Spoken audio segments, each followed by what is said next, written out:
Vous vous lancez dans la lecture audio de l'analyse littéraire de Jeannot et Colin, célèbre ouvrage de Voltaire. Au fil de cette lecture, vous découvrirez dans un premier temps une brève mise en contexte de l'œuvre et son auteur. Ensuite, un résumé de l'ouvrage vous sera exposé, suivi d'une analyse des personnages et des points clés du roman. Une fois ces différents points abordés, il ne nous restera plus qu'à conclure cette écoute par quelques questions qui pourront alimenter encore davantage votre réflexion. L'auteur. Voltaire, François-Marie Arouet de son vrai nom, est l'une des figures de proue des Lumières, mouvement philosophique qui domine le monde des idées en Europe au XVIIIe siècle et qui combat l'obscurantisme et l'ignorance par la diffusion du savoir et une foi inébranlable en la raison. Après des études brillantes chez les jésuites, malgré son esprit indiscipliné, Voltaire se fait connaître par des écrits satiriques, dans lesquels il s'attaque, entre autres, au régent de France Philippe d'Orléans, 1674 à 1723.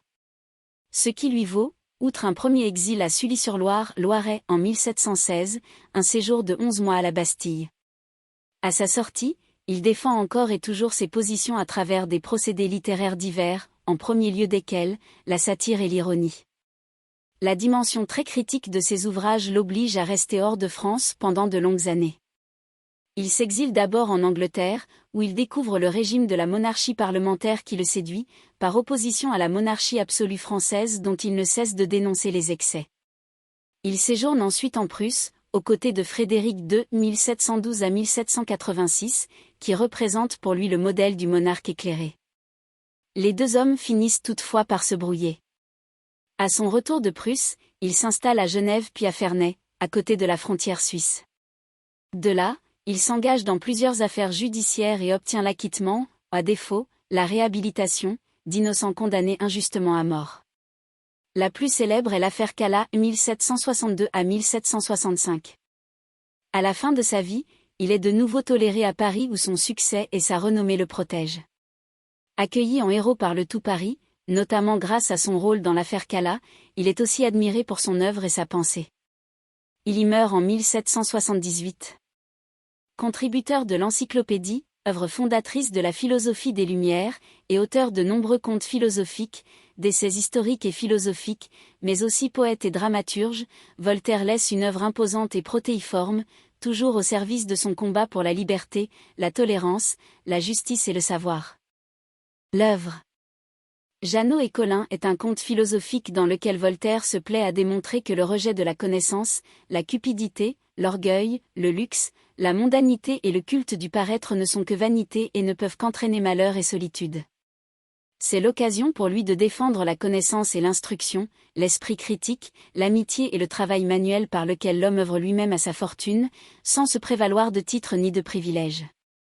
Entraîné dans la nouvelle vie de faste et de luxe que ses parents, suite à un heureux concours de circonstances, mènent à Paris, Jeannot quitte sa province natale et son ami Colin.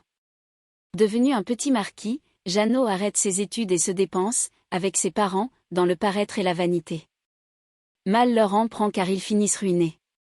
C'est Colin, l'ami fidèle qui est entre-temps devenu un entrepreneur prospère, qui les sauve de cette situation malheureuse. Résumé. Jeannot et Colin sont deux amis et camarades d'études. Le narrateur précise que « ils s'aiment beaucoup, P7. Le premier est le fils d'un muletier, le second d'un modeste laboureur. Un jour, la fortune, qui abaisse et qui élève les hommes à son gré, Ibide, vient subitement en aide au père de Jeannot. Lors d'un séjour à Paris, il rencontre un entrepreneur des hôpitaux de l'armée qui l'associe à ses affaires. Il achète alors une charge, devient le marquis de la Janotière et fait venir son fils à la capitale pour l'intéresser à ses nouvelles entreprises. Avant de partir, vêtu d'un riche habit que lui a envoyé son père, Jeannot PR vend d'un air de supériorité qui affligue Colin, Ibide. Arrivé à Paris, Jeannot ne répond pas aux lettres de son ami, qui s'en désole. Les parents de Jeannot, souhaitant lui offrir une éducation brillante mais n'étant pas d'accord sur le programme éducatif, le père souhaite par exemple que Jeannot apprenne le latin, sa mère n'y consent pas, le confie à un précepteur.